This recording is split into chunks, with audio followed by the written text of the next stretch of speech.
Hello students, let's see this question.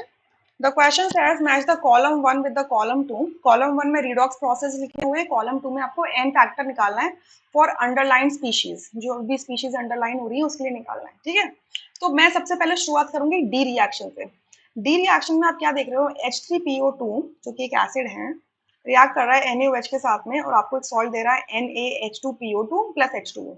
अब NaOH का हमें n फैक्टर निकालना है। NaOH क्या होता है, बेस बेस होता है, और बेस का एन फैक्टर क्या होता है, N factor of a base is its number of replaceable OH negative ions. इसके जितने भी OH नेगेटिव आयंस है जिनको रिप्लेस किया जा सकता है वो होते हैं, ठीक है, यानी कि उसकी बेसिक बेसिक हाइड्रोक्सिल आयंस। सो इसमें सिर्फ एक ही होता है, यानी कि डी रिएक्शन के लिए NaOH का एन फैक्टर क्या हो जाएगा, 1, यानी कि डी का मैच होगा आर के साथ में।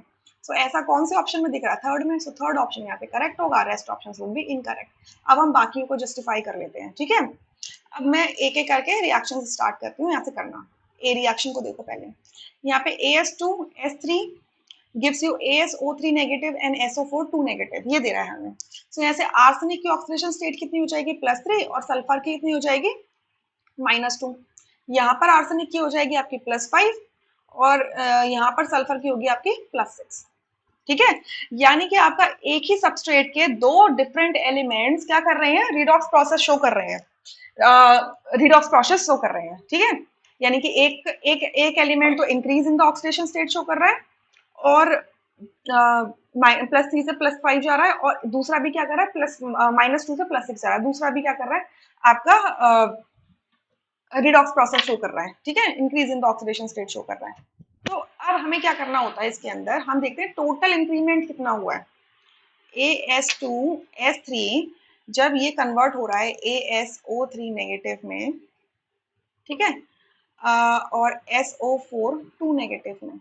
सो यहाँ पर आर्सेनिक की ऑक्सीडेशन स्टेट हमने देख ली +3 है, और यहाँ पर आर्सेनिक की ऑक्सीडेशन स्टेट आपकी +5 है, ठीक है। सो आप आर्सेनिक को लेके चलो पहले। एक आर्सेनिक का यहाँ से यहाँ तक का चेंज कितना आया, +3 से +5 गया, चेंज कितने का आया, 5 - 3, यही करोगे, फाइनल माइनस इनिशियल करोगे, 5 - 3 इज इक्वल टू क्या हो जाएगा, 2। ये किसके लिए आएगा, प्रोडक्ट रिएक्टेंट के एक आर्सेनिक के एटम के लिए आएगा, लेकिन हमारे पास कितने दे रखे हैं, इसके 2 एटम्स दे रखे हैं।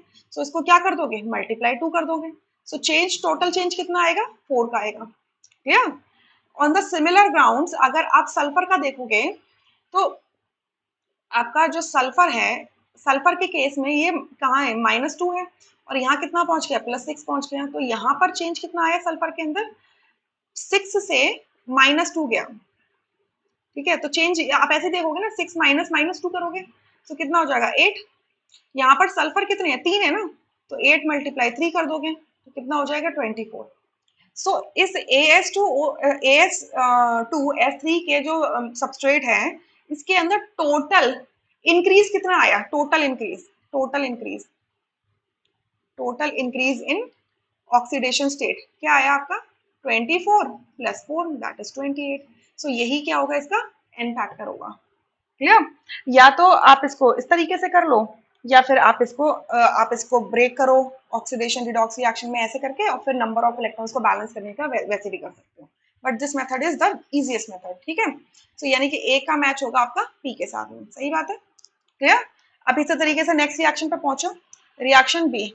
रिएक्शन बी में कह रहे हैं I2 is changing into I negative and IO3 negative.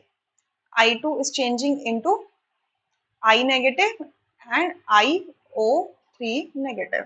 Clear. अच्छा, अब इसके अंदर हम देखते हैं, देखो यहाँ पे आयोडीन क्या है, जीरो ऑक्सीडेशन स्टेट में है, यहाँ पर -1 में है, और यहाँ पर प्लस आपका +5 में है। सो आयोडीन क्या हो रहा है, डिस्प्रपोर्शनेशन रिएक्शन दिखा रहा है, ठीक है, डिस्प्रपोर्शनेशन रिएक्शन दिखा रहा है। सो अगर मैं यहाँ से यहाँ देखूँ तो यहाँ चेंज कितना आएगा, -1 से चेंज क्या आएगा, फाइनल माइनस इनिशियल करते हैं ना, चेंज का मतलब हमेशा फाइनल माइनस इनिशियल हो रहा है। तो यहाँ पर मैं फॉर्मूला लिख नहीं सकती, यहाँ पर सिर्फ आप समझ सकते हो कि भाई ये ऐसे होता है, -1 - 0 करोगे तो कितना आएगा, मॉड वैल्यू लेते हैं, नेगेटिव पॉजिटिव से मतलब नहीं है, तो चेंज कितने का आया, यहाँ से मॉड वैल्यू ले लो, 1 आया, क्लियर। और कितने आयोडीन है हमारे सबस्ट्रेट के अंदर, 2 हैं, तो दोनों आयोडीन में कितने का चेंज आएगा, 2 का चेंज आएगा, ठीक है। ऑन द सिमिलर ग्राउंड्स अगर मैं आपका यहाँ देखूं, यहाँ देखो, यहाँ चेंज कितने आएगा, आएगा 5 माइनस 0, दैट इज 5। और कितने आयोडीन है सबस्ट्रेट में, 2 है, सो इंटू 2 करोगे तो यानी कि चेंज कितने का आया, 10 का आया। अब देखो, अब इसमें ना हम टोटल इंक्रीज या टोटल डिक्रीज नहीं फाइंड आउट कर सकते, द रीजन बीइंग कि आपका ये रिएक्शन डिस्प्रपोर्शनेशन रिएक्शन जा रहा है। तो हम क्या करेंगे, यहाँ से इनडायरेक्ट मेथड निकालेंगे, दैट इज इक्विवेलेंट। अगर वेट निकालना है मुझे किसका, मैं ऐसे लिख देती हूँ, ई फॉर इक्विवेलेंट वेट लिख देते हैं, ई फॉर इक्विवेलेंट वेट निकालना है आयोडीन का, तो क्या होगा, molar weight, m for molar weight of iodine divided by n factor of iodine, right, यही लिखोगे ना। अच्छा, तो ये निकालने के लिए हम क्या करेंगे, एवरेज ले सकते हैं, राइट। अगर इक्विवेलेंट वेट मुझे I2 का निकालना है तो इसकी जो दोनों स्टेप्स है, ऑक्सीडेशन स्टेप और रिडक्शन स्टेप, उन दोनों का क्या कर लूं मैं, सम ले लूं। सो जो E होगा that is going to be m upon आपका जो आपका रिडॉक्स रिएक्शन का n factor that is 2 plus m upon n factor of the oxidation step that is 10। ठीक है, यहाँ पे इसका जो n फैक्टर, ये जो 10 रिप्रेजेंट कर रहा है, ये टोटल चेंज रिप्रेजेंट कर रहा है for the given species I2 का जो 1 मोल है इसके लिए रिप्रेजेंट कर रहा है। ठीक है, तो ये एक्चुअल में 10 जो है, it is the n factor, it is the n factor of iodine per mole of iodine when it is undergoing oxidation. ठीक है, सो मैं क्या कर रही हूँ, दोनों स्टेप्स के जो n फैक्टर्स हैं उनकी वैल्यूज को डाल के इक्विवेलेंट वेट निकाल रही हूँ उसका। ठीक है, total equivalent, so it is going to be what, LCM 10 आ जाएगा, तो हो जाएगा 5m plus m is equals to 6m upon 10 is equals to 2m upon 5, sorry 3m upon 5, 2 से डिवाइड करोगे ना, 2 3 का 6, और मैं इसको क्या लिख सकती हूँ, m अपॉन 5/3। अगर मैं इस इक्वेशन को और इस इक्वेशन को कंपेयर करूं तो n फैक्टर यहाँ से क्या निकल रहा है, 5/3, क्लियर, 5/3। सो इसके लिए आएगा 5/3, यानी कि b का मैच होगा s के साथ में, s के साथ में, क्लियर। सिमिलर ग्राउंड्स पे आप c निकाल सकते हो, c के लिए आप इसी के तरीके से ऐसे निकालो इसके लिए।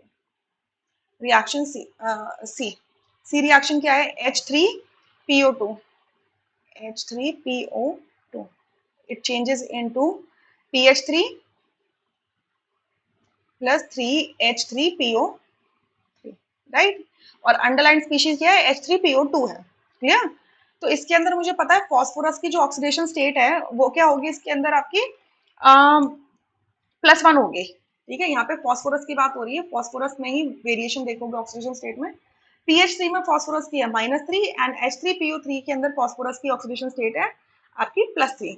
सो आप क्या देख रहे हो कि आपका इंक्रीज इन ऑक्सीडेशन स्टेट भी हो रहा है और डिक्रीज भी हो रहा है, यानी कि ये भी डिस्प्रपोर्शनेशन रिएक्शन है, तो सेम मेथड हम फॉलो करेंगे। तो यहाँ से यहाँ जाते हुए कितने का चेंज आया, -3 से -1 गए, मतलब फाइनल माइनस इनिशियल, क्लियर। तो आपका यहाँ से चेंज कितना आ जाएगा, इसको मॉड वैल्यू लेनी है, that is going to be 4। और दोनों साइड एक एक फॉस्फोरस, मतलब आपका सबस्ट्रेट में सिर्फ एक ही फॉस्फोरस दिया हुआ है तो 4 ही रहेगा, इंटू 1 करेंगे, दैट रिमेन्स 4। ठीक है, अब सिमिलर बेसिस पे आप यहाँ पे भी देखो, यहाँ चेंज कितना आएगा, +3 से -1, मतलब 1 से 3 में चेंज हुआ ना, +1 से +3 में चेंज हुआ ना, तो चेंज कितने का आया, 3 -1 करेंगे, so it is going to be 2। और आपके जो सबस्ट्रेट है, जो अंडरलाइन स्पीशीज है, इसमें एक ही फॉस्फोरस है तो इंटू 1 करेंगे, that is 2। Again same method apply करेंगे, जो इनका इक्विवेलेंट वेट होगा that going to be molar weight of H3PO2 divided by n factor when it is going reduction. So reduction में इसका n फैक्टर कितना है, 4 है, plus molar weight of the H3PO2 divided by n factor when it is going oxidation. तो oxidation में n factor कितना है, 2 है। सो अब एलसीएम ले लो, एलसीएम आ जाएगा इसका 4, so आएगा m plus 2m, it is going to be 3m upon 4, और मैं इसको कैसे लिख सकती हूँ, m अपॉन 4/3, राइट। सो इसको अगर आप कंपेयर करोगे इस इक्वेशन के साथ में, तो यहाँ से n फैक्टर कितना आ जाएगा, 4/3। सो इसका n फैक्टर हो जाएगा 4/3, यानी कि c का मैच होगा q के साथ में। तो थर्ड ऑप्शन यहाँ से करेक्ट है, rest are incorrect. I hope you understood this question really very well, thank you.